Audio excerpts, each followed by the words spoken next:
Srimati Mahua Moitra. Honourable Speaker, sir, on behalf of my party, the All India Trinamool Congress, I rise to speak on the additional demand for grants 22-23.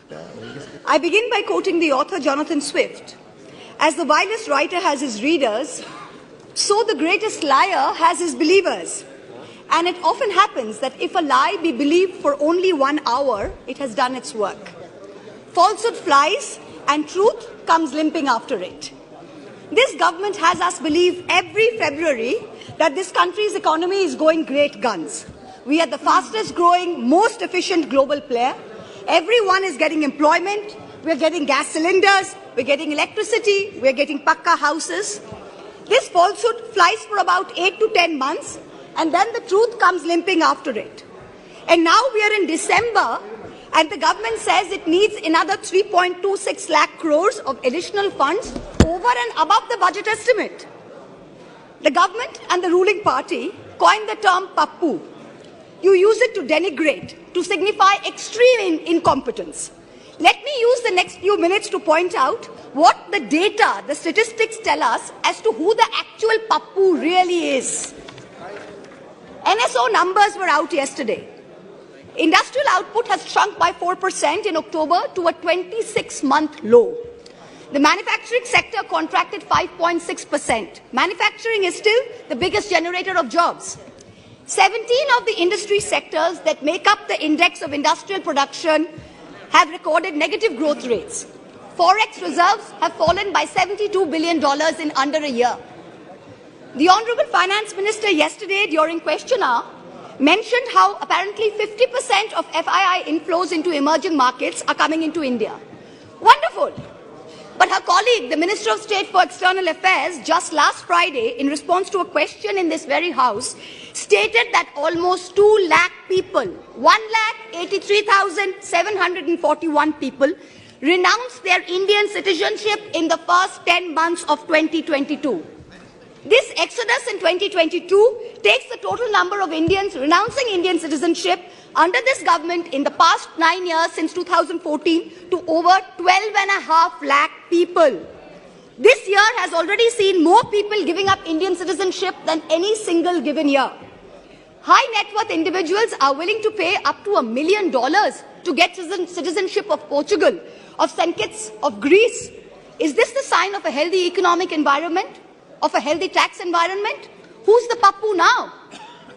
There is an atmosphere of terror in this country with the sword of the Enforcement Directorate hanging over businessmen and high net worth individuals. The ruling party buys lawmakers for hundreds of crores, and yet members of the opposition represent 95% of lawmakers under investigation by the Enforcement Directorate. But forget politicians. They're tough. They can fend for themselves. Businessmen and high net worth individuals are soft targets. In the monsoon session, in response to a query from my honourable colleague from the JDU, Mr. Rajiv Ranjan Singh, the Finance Ministry informed this House that in the past 17 years, the ED has opened 5,422 investigations under the PMLA, but has convicted only 23 people. That is a conviction rate of a pathetic 0.5%. Since 2011, the ED has launched 1,600 investigations, 1,800 raids, and convicted only 10 people. In the supplementary demand for grants, I see that the government is asking for an additional 2,900 crores to buy land and ready-built accommodation, office accommodation for the Enforcement Directorate. The taxpayers, you and I, are paying for the ED's operations, for their prosecutions, for their investigations, for their foreign junkets. So do Parliament and public representatives have no right to ask this na khaunga, na khane dunga sarkar, who's presiding over the ED, why there is such a pathetic conviction rate of 0.5%? Is the ED's job only to harass people, or is it to actually track down and catch the perpetrators of financial crimes? What is this level of incompetence? Who's the pappu now? Members of the ruling party continue to spread falsehoods about the benefits of demonetization ad nauseum, with no regard to the actual data. You have not achieved the goals of a cashless digital economy. You have not achieved the goals of phasing out fake currency, even after 6 years of your dhamaka announcement. Currency in circulation has doubled from 18 lakh crores in November 2016 to 32 lakh crores in November 22.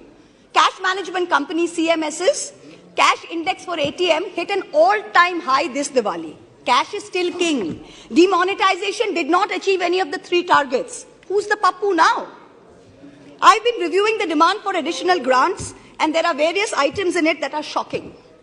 From a total subsidy request of 1,09,000 crores in March, the Department of Fertilizers has asked for an equal amount in the supplementary request. Just urea alone is accounting for 86,000 crores. Phosphorus and potassium are controlled because they are nutrient-based subsidies. What is this government doing to stem the overuse of urea, which is killing the soil, killing productivity, and killing our health? What the soil needs is balanced use of fertilizers. Bengal has been promoting a balanced fertilizer blend of major fertilizers.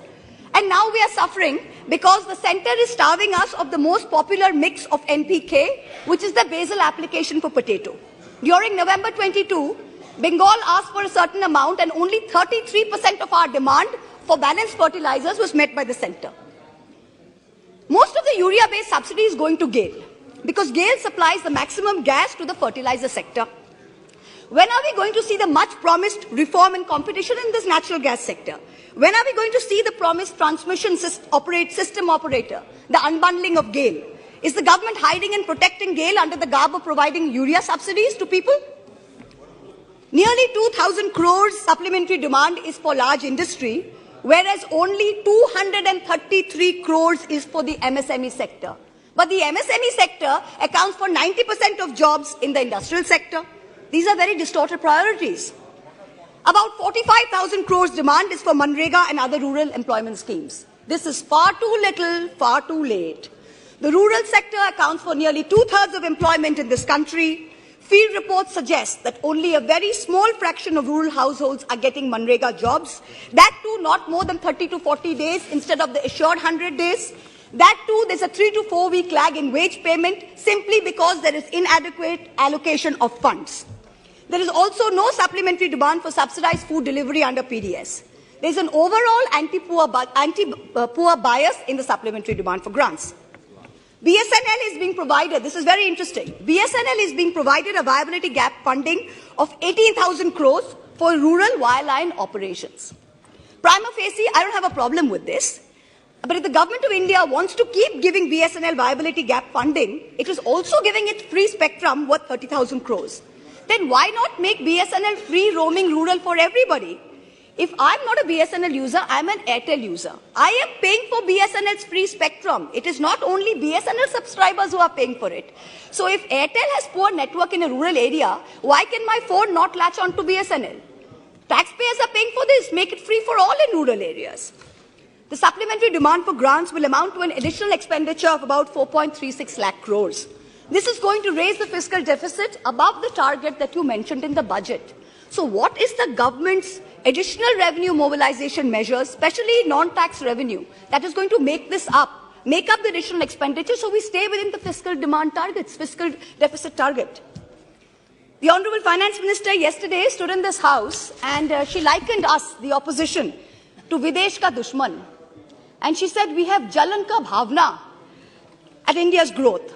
I stand here today to tell the Honorable Minister, wherever she may be, to tell this government, to tell this ruling party, that all of us here have given up our lives, our youth, our jibon, our jobon, as it were, to dedicate ourselves to the service of this great land, to the service of its people.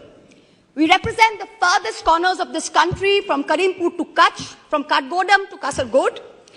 It is our inalienable right to ask the questions of this government. It is our right to question your incompetence. And it is this government's Raj Dharma that should make the treasury benches sit down, listen to our voices, and not react like the proverbial Khisyani Billi.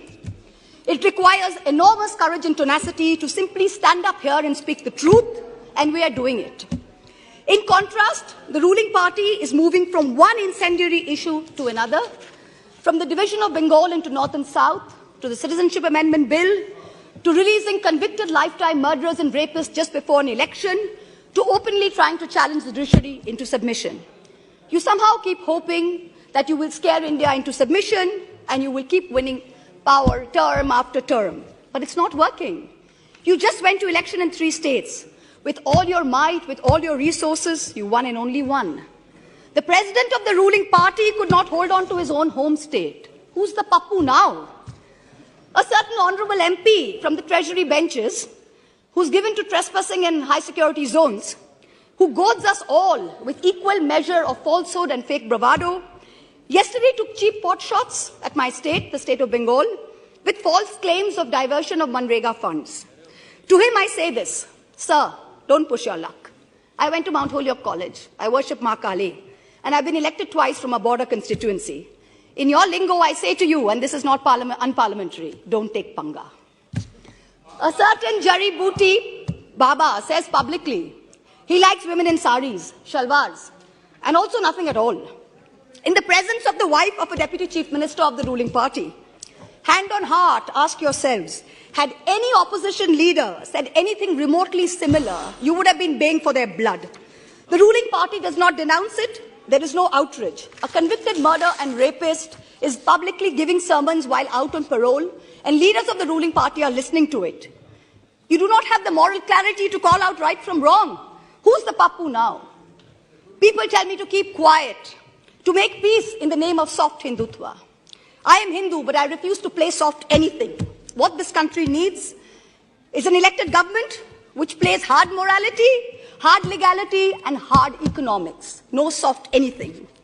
I urge this government and the finance minister to take control of the economy. And I urge the people of India to take control over who they give the reins of this country to. सवाल ये नहीं है कि बस्तियां किसने जलाई. सवाल यही है कि पागल के हाथ में माचिस किसने दी. This is a question that India needs to answer. Thank you very much. Jai Hind.